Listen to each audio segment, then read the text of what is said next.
Hi friends, नौकरी platform में आपका स्वागत है।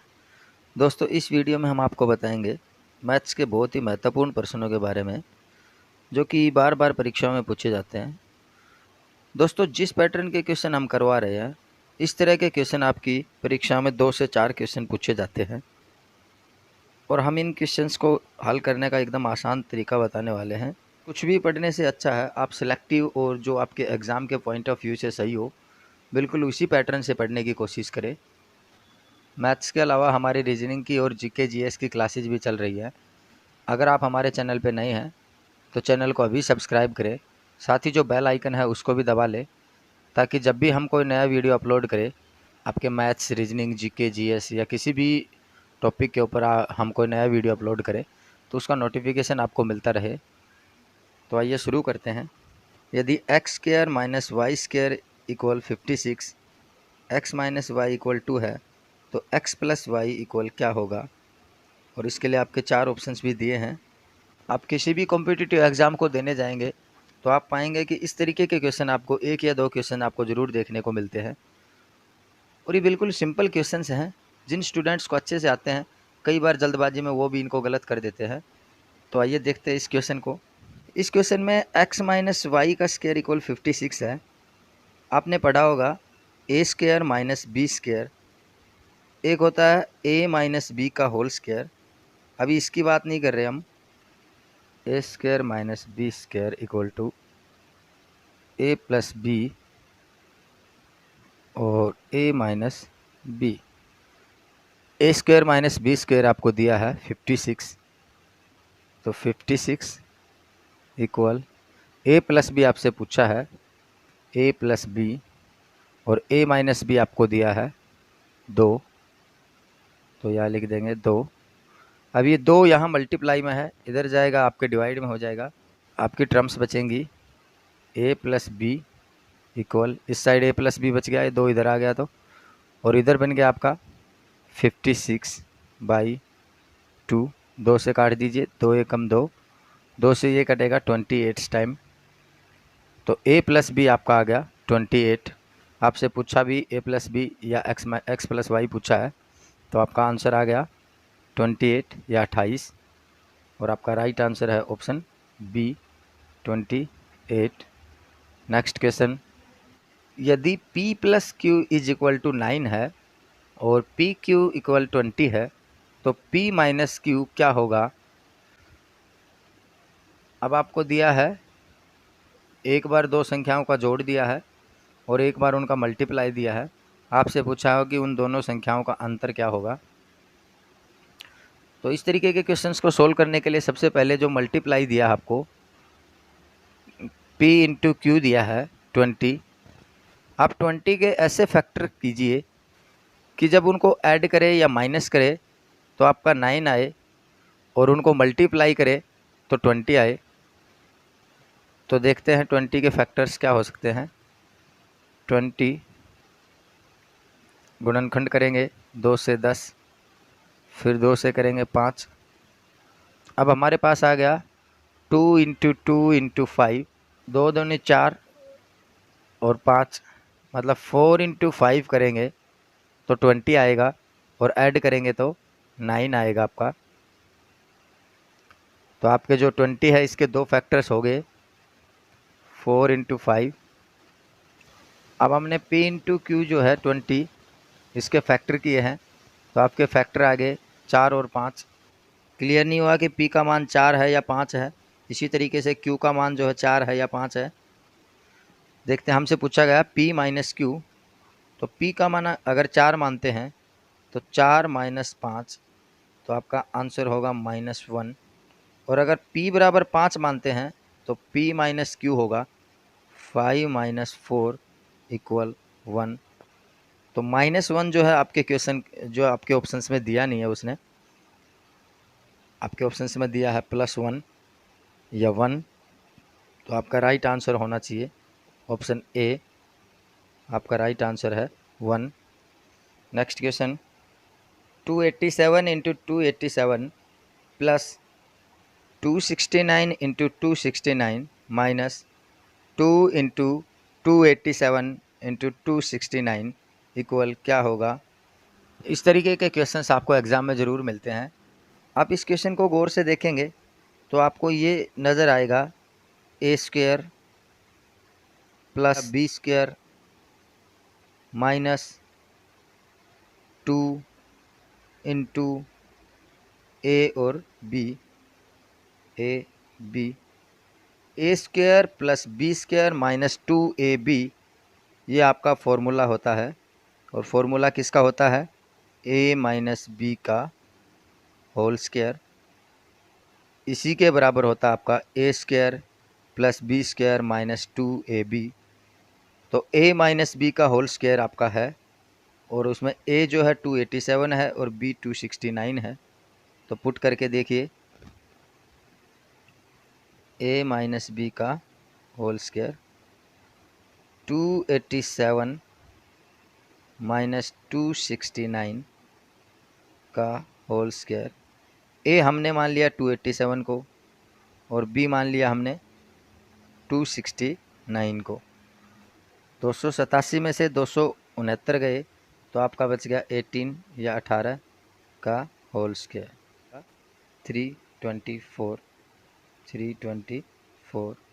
तो आपका राइट आंसर होगा 324, जो कि आपके ऑप्शन ए में है 324।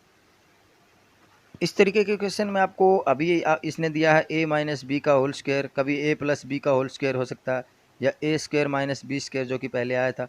इस तरीके के पाँच सात फॉर्मूले हैं जिनको आप अच्छे से याद कर सकते हैं, और आपके एग्ज़ाम में सिंप्लीफिकेशन का जो क्वेश्चन आता है उसमें 1 या 2 क्वेश्चन इस प्रकार के देखने को मिल जाते हैं सभी कॉम्पिटिटिव एग्ज़ाम्स में। नेक्स्ट क्वेश्चन, दो संख्याओं का गुणनफल y अपॉन x है, यदि इनमें एक संख्या x अपॉन वाई स्क्वायर हो तो दूसरी संख्या क्या होगी। ये क्वेश्चन आपके प्रीवियस क्वेश्चन पेपर में 2 से 3 बार पूछा गया है कि दो संख्याएं हैं, मान लो एक और दूसरी दो संख्याएं हैं, इनका जो मल्टीप्लाई दिया है उसने y अपॉन x दिया है। वैसे अगर मान लीजिए पहली संख्या जो है वो x अपॉन वाई स्क्वायर है, तो इसको सीधा इसके डिवाइड में ले जाइए, x अपॉन वाई स्क्वायर।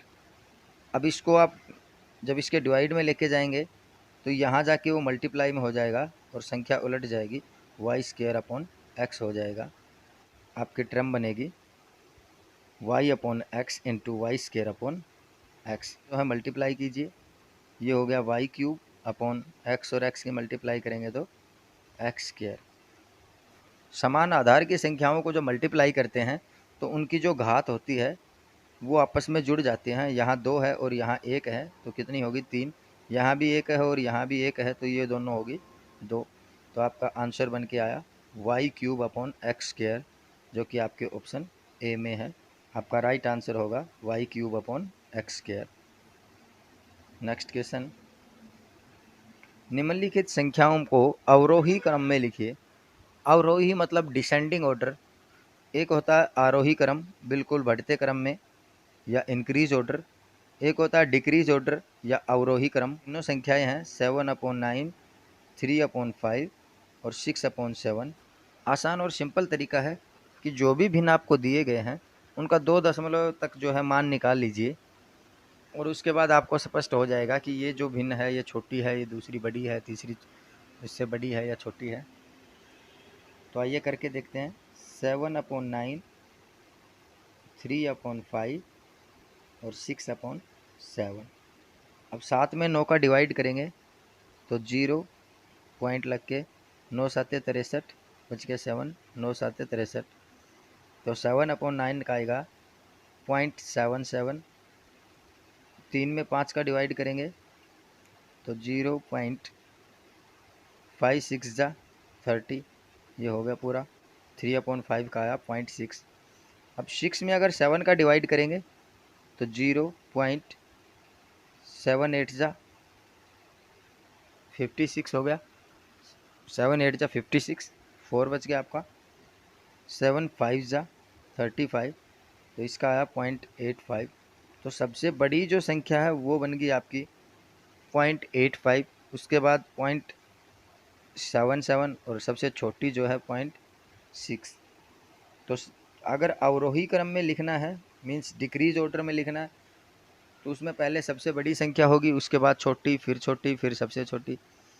और अगर इंक्रीज ऑर्डर में या आरोही क्रम में लिखना होता तो पहले सबसे छोटी आती, फिर उसके बाद बड़ी, उसके बाद बड़ी। तो सबसे पहले जो सबसे बड़ी संख्या लिखनी है 6/7। तो देखिए कि आपके ऑप्शन डी में जो है उसी में सबसे पहले 6/7 लिखा है, मीन्स आपका आंसर जो है ऑप्शन डी होना चाहिए। फिर भी मैच करके देखते हैं। सबसे पहले आएगा आपका 6/7, उसके बाद 0.77 है, वो बड़ी है 0.85 के बाद। तो आएगा आपका 7/9, और आपके सबसे छोटी संख्या जो है वो है 3/5। तो आपका आंसर बनेगा 6/7, 7/9, 3/5, जो कि आपके ऑप्शन डी में है। आपका राइट आंसर है option D, 6/7, 7/9 and 3/5। Next question, 1.75, 5.6 और 7 का HCF महत्तम समापवर्तक क्या होगा? तो जब संख्याएं दशमलव में हो तो इनको सोल्व करने का जो है, इनका HCF निकालने का बिल्कुल आसान तरीका है कि जैसे 1.75 है, दूसरी 5.6 है, तीसरी 7 है। तो इस प्रकार से अगर आपकी संख्याएं हों दशमलव में, तो सबसे पहले इनका दशमलव हटा दीजिए। तो 175/1 और 100, इसका आएगा 56/10, और इसका आएगा 7 कुछ नहीं है तो 1। अब सभी संख्याओं का दशमलव हटाने के लिए इनको 100 से मल्टीप्लाई कर दीजिए, और जब आपका आंसर आए तो सभी जो आपका आंसर आए उसको 100 से डिवाइड कर दीजिए। आपका क्वेश्चन जो है सिंपल हो जाएगा और आपको आंसर देने में ज़्यादा दिक्कत नहीं होगी। तो इनको 100 से मल्टीप्लाई करके देखते हैं। 100 से 2 जीरो से 2 जीरो, यहाँ बच गया 175। यहाँ 100 से मल्टीप्लाई करेंगे तो 1 जीरो से 1 जीरो कट जाएगी, आपका बन जाएगा 560। और इसका 100 से मल्टीप्लाई करेंगे तो सीधा हो जाएगा 700। तो आपकी नई संख्याएं बनेंगी 175, 560 एंड 700। HCF होता है आपका हाईएस्ट कॉमन फैक्टर, वो बड़ी से बड़ी संख्या जो सभी में कॉमन हो, HCF होता है। HCF आया, बट जब क्वेश्चन को हमने शुरू किया था तो इनके पॉइंट्स हटाने के लिए हमने 100 से जो है इनको मल्टीप्लाई किया था। अब उसको जो है दोबारा से 100 से इसको डिवाइड करना पड़ेगा। इसको पॉइंट लगाने के लिए जो है 100 से डिवाइड करना पड़ेगा 35 को। तो जब 100 से डिवाइड करेंगे तो 1 और 2 जीरो हैं, तो मतलब 2 अंक छोड़ के दाहिने तरफ से 1 और 2 अंक छोड़ के यहाँ दशमलव लगेगा आपका। तो आपका जो आंसर बनना चाहिए वो बनना चाहिए 0.35, जो कि ऑप्शन डी में है। तो इस क्वेश्चन का जो सही आंसर है वो है option D, 0.35। Next question, P Q से 6 गुना बड़ा है तो क्यू पी से कितने प्रतिशत कम है? ये पी है, ये क्यू है। पी जो है वो क्यू से 6 टाइम है, मतलब क्यू जो अगर आपका 1 है तो पी जो है वो 6 टाइम है, मतलब 6 है। तो अगर आपका पी 6 है और क्यू जो है आपका 1 है, मीन्स जो एक जो संख्या है वो 6 से कितने प्रतिशत कम है? एक संख्या जो है वो 6 संख्या से कितने प्रतिशत कम है, ये आपको पता करना है। तो आपको सिंपली तो पहले वैसे पता करना है कि एक जो है वो 6 से कितने कम है, वो 5 अंक कम है। और अब प्रतिशत निकालना है, भाई 5 अंक कम है तो आपको प्रतिशत निकालना है। किससे निकालना है? 6 से निकालना है, मतलब 6 से कंपैरिजन करना है। तो आपका बटे में 6 और इनटू में प्रतिशत के लिए 100। तो काट दीजिए, 2 से कट गया, 2 से 3 और 2 से यहाँ 50, और 50 की और 5 की मल्टीप्लाई करेंगे 250/3। अब 250 को जो है 3 से डिवाइड करेंगे तो 3 अट्ठे 24, बच गया 1 और 0, 3 तिये 9, बच गया फिर 1 और फिर 0, 3 तिये 9, 3 तिये 9, 83.33 ऑप्शन सी, 83.33 जो है आपका आंसर आएगा। क्यू जो है पी से वो 83.33% जो है कम है। तो आपका राइट आंसर होगा ऑप्शन सी। नेक्स्ट क्वेश्चन, दो संख्याओं का गुणनफल 4107 है, यदि उनका महत्तम समापवर्तक 37 है तो बड़ी संख्या क्या होगी। अगर दो संख्याएं हैं x और y, इनका जो मल्टीप्लाई है वो आपका 4107 है, 4107 है, और यदि इनका दोनों का जो महत्तम समापवर्तक है या HCF जो है वो 37 है, मीन्स जो हाईएस्ट कॉमन फैक्टर है दोनों में वो 37 है, तो जो बड़ी वाली संख्या है वो क्या होगी। प्रकार के क्वेश्चन में जो मल्टीप्लाई दिया होता है उसको सीधा HCF से डिवाइड कर दीजिए। जो दो संख्याएं दी हैं उनका जो मल्टीप्लाई दिया है उसमें आप HCF का डिवाइड कर दीजिए, जो आपकी बड़ी वाली संख्या जो आपको प्राप्त हो जाएगी। 37 से 4107 को डिवाइड करेंगे तो आपका आएगा 1 1 एंड 1। तो जो आपका आंसर आया वो आया 111 मीन्स 111। तो आपका राइट आंसर है ऑप्शन बी 111। नेक्स्ट क्वेश्चन, 0, 2 और 4 द्वारा बनी वृहत्तम मीन्स बड़ी से बड़ी और लघुत्तम मीन्स छोटी से छोटी 3 अंकीय संख्याओं का औसत क्या होगा। 0, 2 और 4, इन 3 अंकों का प्रयोग करके आप एक बार तो बड़ी से बड़ी संख्या बनाइए और एक बार छोटी से छोटी संख्या बनाइए, फिर जो दो संख्याएं बन जाएंगी आपकी उनका जो है औसत बताना है आपको। तो सबसे बड़ी जो संख्या बनेगी वो बनेगी, जो सबसे बड़ा नंबर है वो लिखिए पहले, उसके बाद फिर जो बड़ा है वो लिखिए और लास्ट में जो सबसे छोटा है वो लिखिए। तो आपकी इन तीनों अंकों से बड़ी जो संख्या बनेगी वो तो बनेगी 420, और सबसे छोटी संख्या जो है आप 024 जो है बनाने की कोशिश मत करना, ये गलत हो जाएगा। 0 लिया है, इसकी तो वैल्यू ख़त्म होगी, तो फिर आपका बनेगा 204, 204। तो आपकी दूसरी संख्या बन गई आपकी 204। तो एक बन गई आपकी 420 और एक बन गई आपकी 204। अब उसका औसत पूछा है, तो औसत क्या होता है कि जितने भी आंकड़े होते हैं उनका योग बटे में जितने आंकड़े होते हैं उनकी संख्या।